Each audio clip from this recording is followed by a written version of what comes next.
Be me, 35, project manager at a regional logistics company in suburban Ohio. Married, one kid, 2-year-old daughter named Ivy. Live about 40 minutes from the town I grew up in. Small place called Millbrook, population 8,400.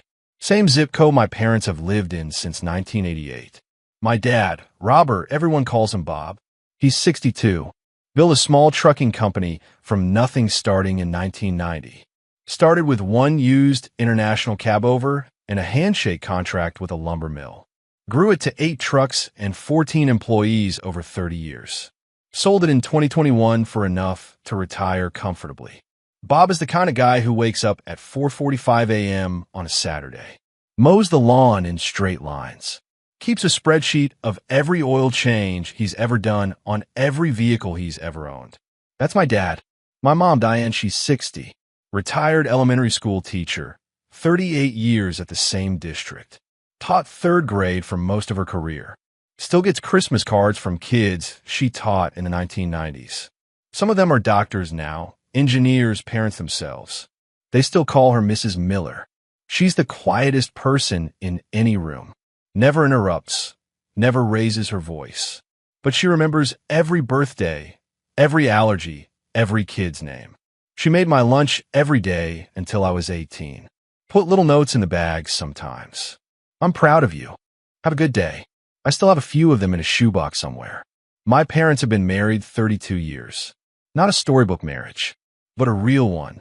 The kind where you watch them finish each other's sentences at the dinner table. The kind where dad brings mom a cup of coffee every morning without being asked. She takes it with 2 creams, no sugar. He's never gotten it wrong in 32 years. I have one sister, Claire, 29, 4 years younger than me. Always the smart one, the sharp one.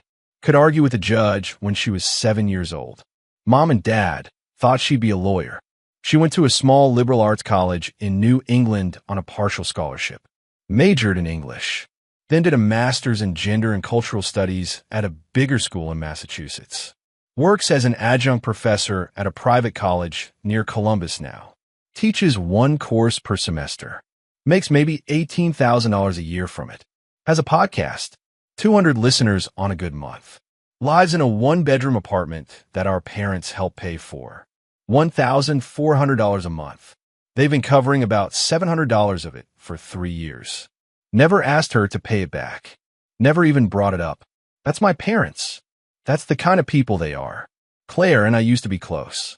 Something changed around 2020. She started talking differently.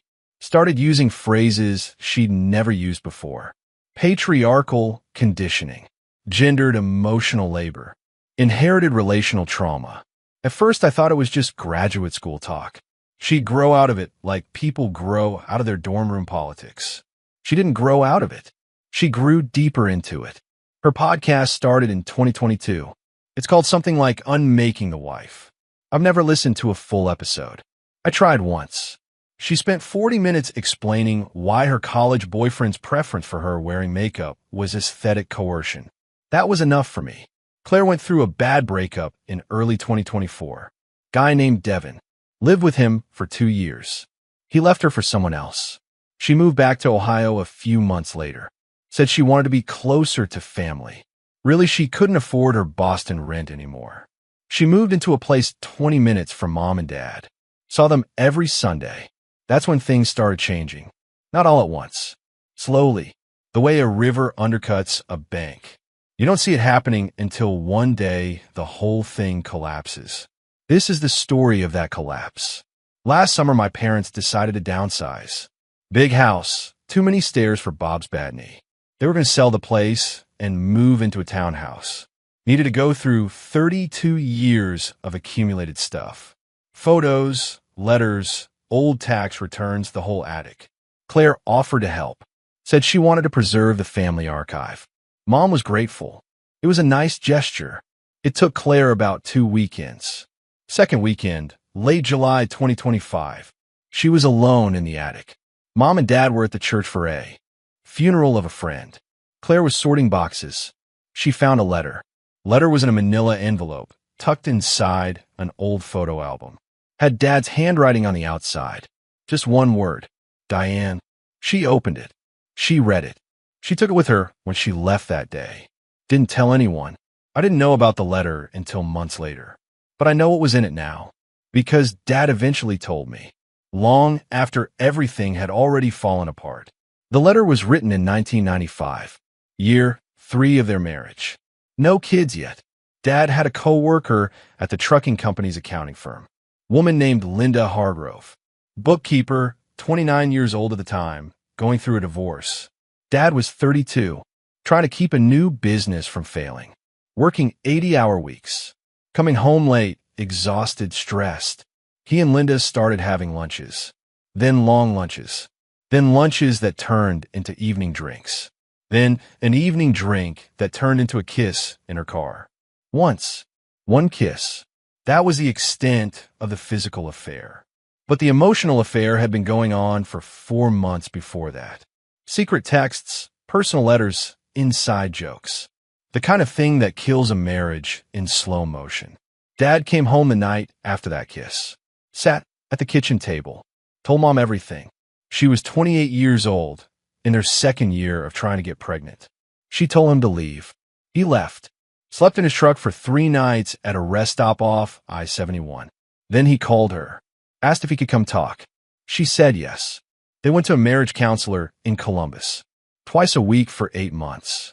Dad wrote her the letter during month 3. It's a 7-page letter.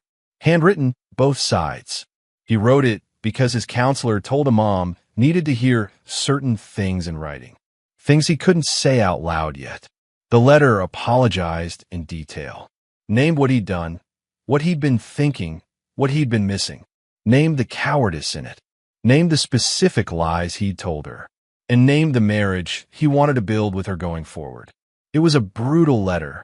Dad told me later it was the hardest thing he'd ever written.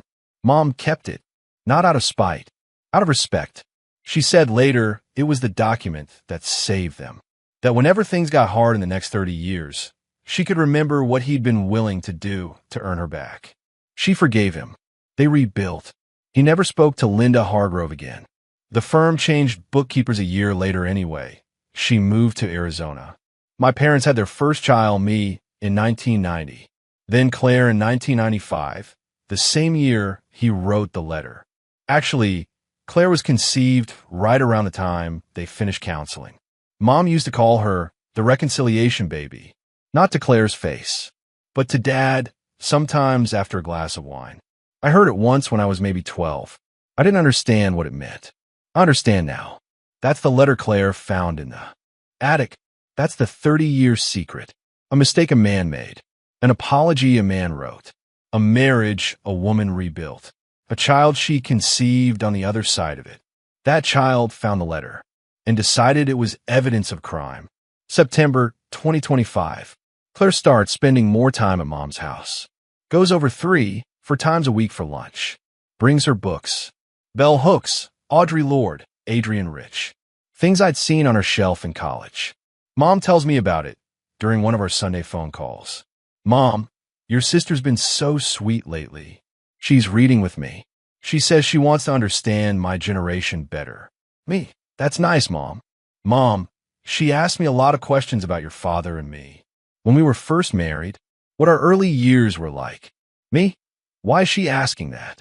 Mom, she's writing something, I think. An essay, maybe. She says her generation doesn't know enough about the sacrifices women had to make. I felt something cold move through me. I didn't know what it was yet. I asked Mom what she was telling her. Mom, oh, just stories. The hard times, the good times. She wants to know everything. Mom, be careful what you say to her. Mom, Ethan, that's her sister.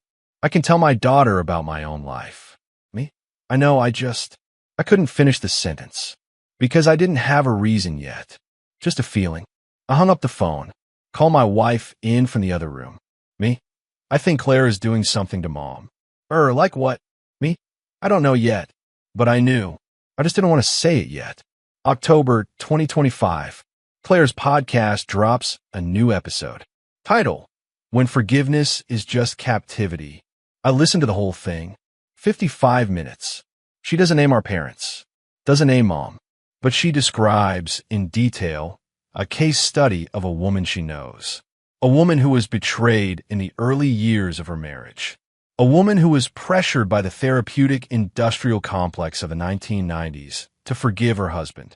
A woman who performed reconciliation as an act of social survival. A woman whose entire subsequent life was lived in the shadow of an unprocessed violation. The episode got 900 listens. By her standards, that's a hit. She texted the link to our family group chat. New episode out, would love your thoughts.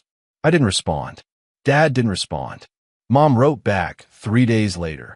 Interesting perspective, honey. You're such a deep thinker. I read that message 6 times. Trying to tell if Mom understood what she just praised. I don't think she did. She just thought it was one of Claire's philosophical things. Abstract, academic, not about her. Claire knew Mom would think that. Claire was playing a longer game. Early November 2025. I drive to my parents' house on a Saturday. Claire's car is in the driveway. I let myself in. They're in the living room. Mom is sitting on the couch. Claire is sitting across from her in the armchair. There's a stack of books on a coffee table. There's a Kleenex box between them. Mom's eyes are red. I stop in the doorway. Me, what's going on? Claire. We're having conversation, Ethan. Me. Mom, are you okay? Mom, we're fine, sweetie. We're just talking about some things. Me, what things? Claire, that's between Mom and me. I looked at her, the way she said it, like I wasn't family, like I was a bystander. Me? Claire, can I talk to you in the kitchen? Claire, not right now. Now. I walked out of the living room. She followed, closed the kitchen door behind her. Me, what are you doing? Claire, I'm being present with our mother in a way she hasn't been allowed to be present with herself. Me, that's a nonsense sentence. Claire, to you. Me, why is she crying? Claire, because she's finally feeling things she's been suppressing for 30 years.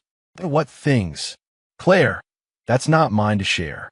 Me, she's my mother. Claire, she's her own person. Or she's trying to become one. Some of us are trying to help her get there.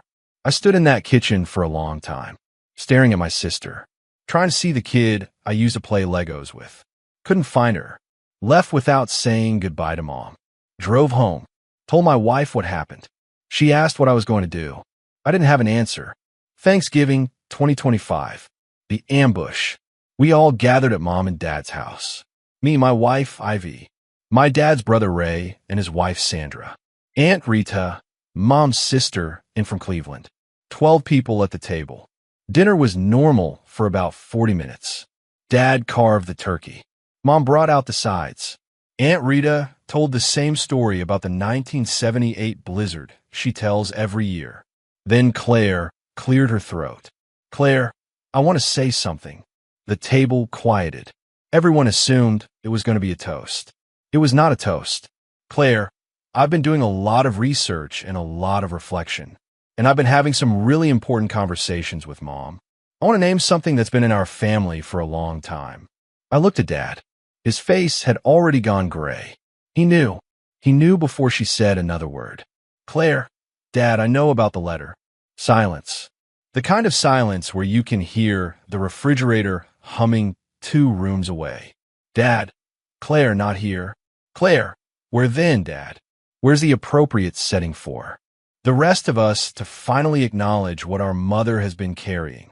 Aunt Rita, Claire, honey, what are you talking about? Claire, Mom, do you want to tell them, or should I? Mom, Claire, I don't. Claire, Mom, we talked about this. You deserve to not be alone in this anymore. Your family deserves to know who they've been protecting. Dad, Claire, you don't know what you're talking about. Claire, I know exactly what I'm talking about. I have the letter. I've read it probably 40 times. Every line of it.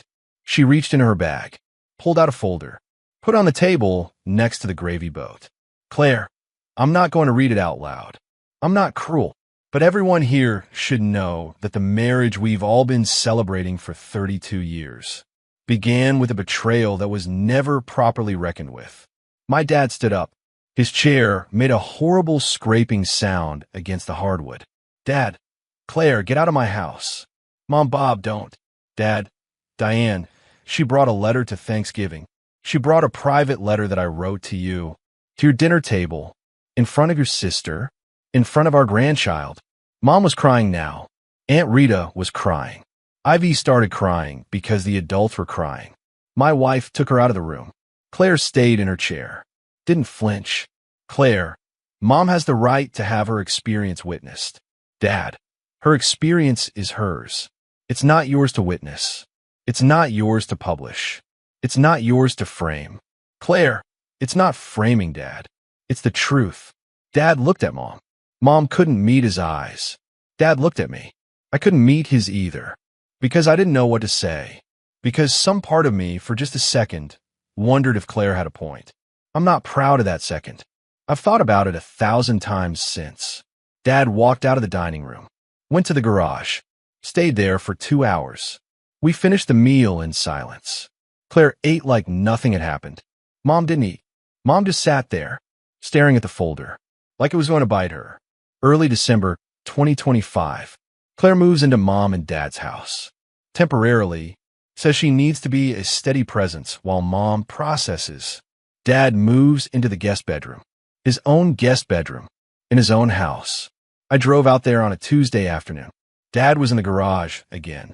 He spent most of his time in the garage now. Me, Dad, what are you doing out here? Dad, organizing my tools.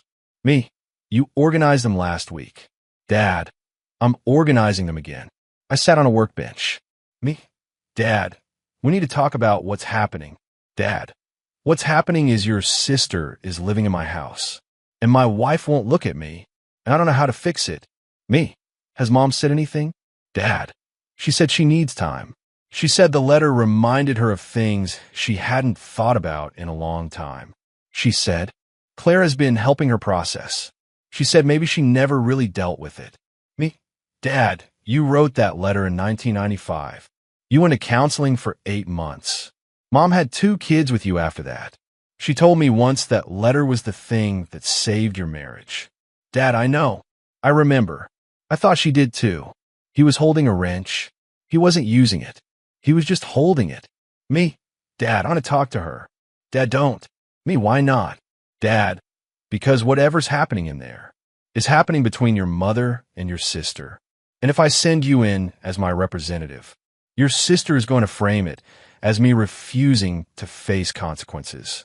She's going to use it. She uses everything. I left the garage. Went inside. Mom and Claire were in the living room. Same setup as before. Couch, armchair, books, tissues. Claire, Ethan, Mom and I are having a private conversation. Me, I want to talk to Mom alone. Claire, that's not going to happen right now. Mom, Claire, it's okay. He can stay. Claire, Mom, we talked about this. Boundaries protect healing. Mom, it's just your brother. Claire didn't move. I sat down next to Mom. Me, Mom, I love you. Mom, I love you too, sweetheart. Me, I want to ask you one thing, and I want Claire to be quiet while I ask. Claire, Ethan, you don't get to. Me, Claire, I am asking my mother a question. Me, Mom, before Claire came home this summer, before she found the letter, before she started the books and the podcasts and the Tuesday conversations, were you unhappy? Mom, Ethan, me, just were you? In July, say, were you unhappy with Dad? A long pause. Mom, I wasn't. I was fine.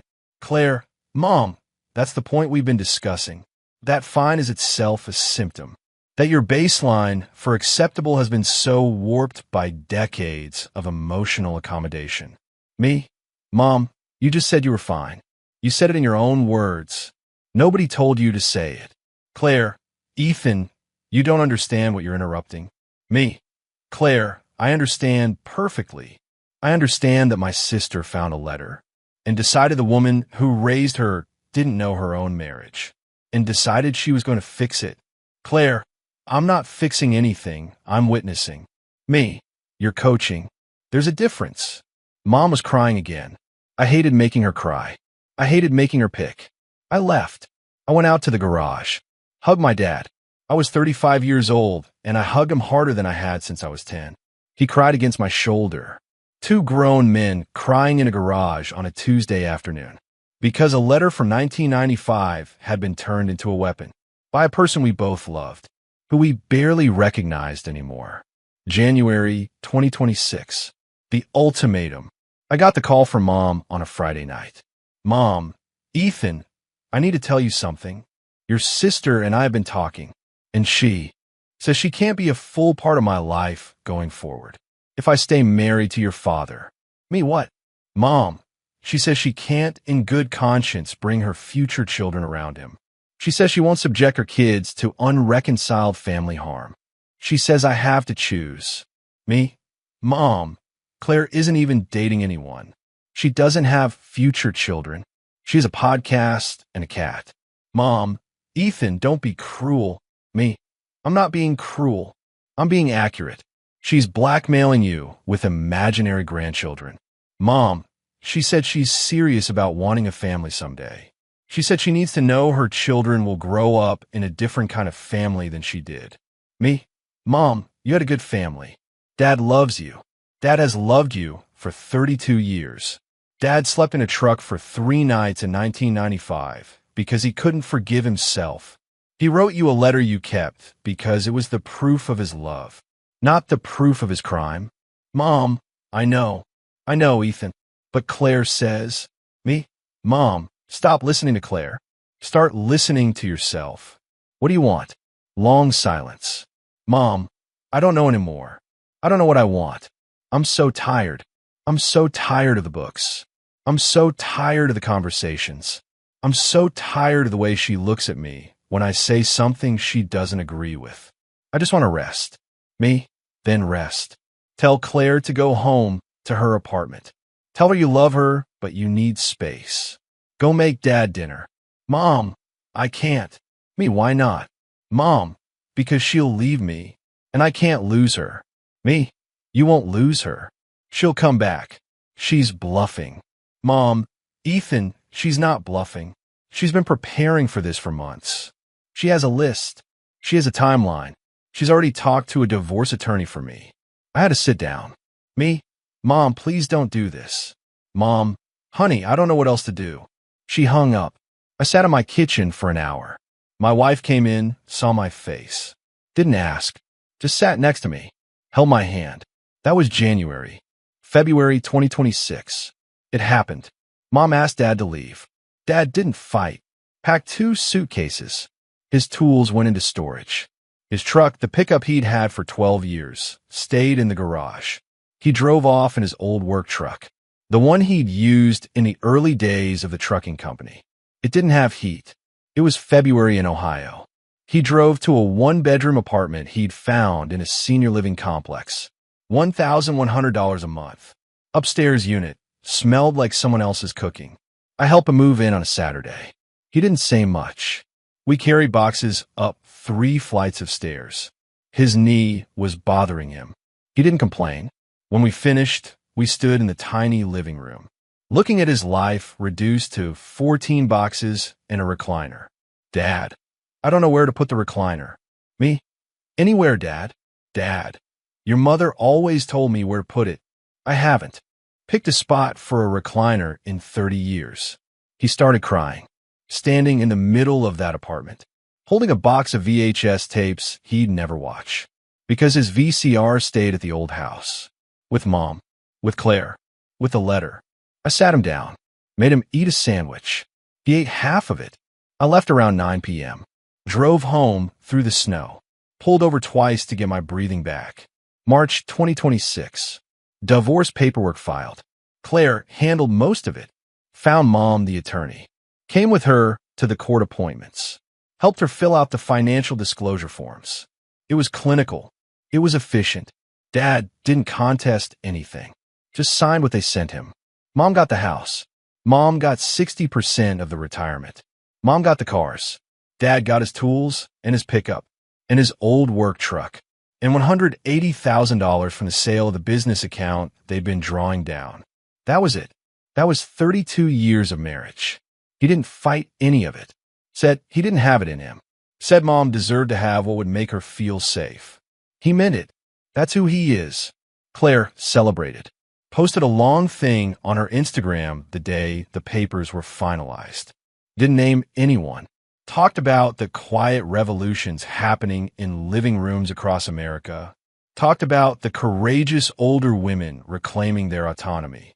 Talked about being honored to walk alongside one such woman.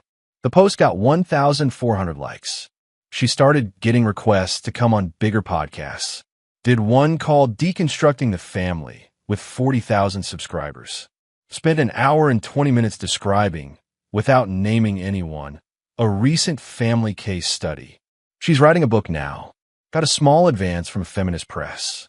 Title is something like The Letter, How I Freed My Mother from a 30-Year Lie. It comes out in early 2027. I won't read it. Late March 2026. I take Ivy to visit Dad at the apartment. Every other Sunday. Mom sees Ivy less now, because Claire is always there when we visit. And I can't have my daughter in a room with Claire. Not after what she did. Dad's apartment is slowly becoming a home. He hung up a couple of pictures. Bought a used coffee table. Found a routine. Walks in the morning, TV at night. Makes the same chicken and rice for dinner 3 times a week. He's lost 22 pounds. Looks 10 years older. His beard has come in. He didn't shave for 6 weeks. Now it's gray and full and makes him look like a stranger. He plays with Ivy on the floor. Same way he played with me when I was little. Makes trains out of pillows, roars like a lion, lets her climb on his back. For an hour at a time, he's himself again. Then we leave, and I see him in the window as we pull away. Already folding back into the quiet. Already becoming the man who lives alone. Last weekend, I ran into Claire at a coffee shop in Columbus. I was there for a work meeting. She was there with a woman I didn't know. They had matching tote bags. Some nonprofit thing. Claire saw me, waved, walked over, like nothing had happened. Like she hadn't detonated our family 8 months ago. Glad? Fun. Me? Claire. Claire, how's Ivy? Me? She's good. Claire, Emi's here. Me? You could see her. Claire, not while you're making me the villain of this story. Me? Claire, you are the villain of this story. She smiled, like I'd just proven her point.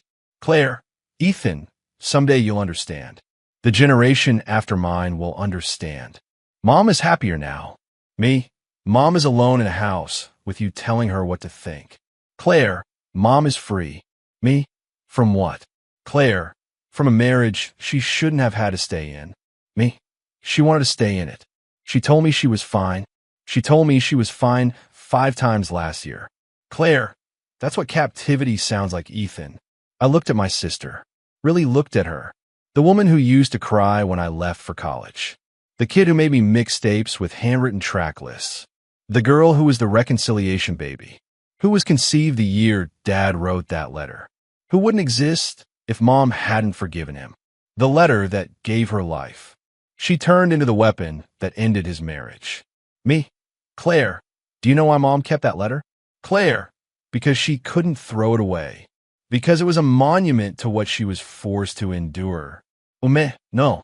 She kept it because Dad was willing to humiliate himself in writing to save his marriage. She kept it because she wanted to remember what love looked like when it was fighting to survive. She kept it because you were conceived the year he wrote it. She kept it because you were in it before you even existed. Claire's expression didn't change. Claire, that's one narrative. Me, it's the only narrative. It's the true one. Claire, Ethan, I have to go. My friend is waiting. She walked away, sat back down at her table, picked up her conversation like I'd never been there. I paid for my coffee, drove home, called my dad. Me, hey Dad, on dad, ils sont. You want to come over for dinner this Sunday? Dad, Ivy will be there. Me, yeah. Dad, then yeah, I'd like that. Me, Dad, yeah. Me, I love you. Dad, I love you too, son. I hung up, sat in my driveway. My daughter was inside, playing with her mother. Through the window, I could see the kitchen light. Warm, safe. 2 people loving each other in the way my parents used to love each other. Before a letter became evidence. Before forgiveness became captivity. before a daughter decided her mother didn't know her own life. That's the story. Feminist sister convinced our mother to divorce. Over a 30-year secret that had already been processed, already been apologized for, already been forgiven, already been redeemed by 30 years of actual marriage. She took a wound that had healed, and she reopened it. Called that reopening liberation. Got a book deal out of it. Got a podcast following out of it. Got invitations and platforms and a career out of it. And the cost was my mother's marriage, my father's dignity, my daughter's grandparents living separately. The cost was Dad in a senior living apartment eating chicken and rice 3 nights a week. The cost was Mom alone in a big house with a daughter who tells her how to feel. The cost was me driving past that house every Sunday and not stopping, because I can't watch it anymore. Claire thinks she liberated Mom. Mom isn't liberated. Mom is exhausted. Mom calls me late at night sometimes, when Claire is asleep, whispers into the phone like a prisoner, asks how Dad is doing, asks if he's eating, asks if his knee is bothering him. Last week she asked me, "Ethan, did I do the right thing?"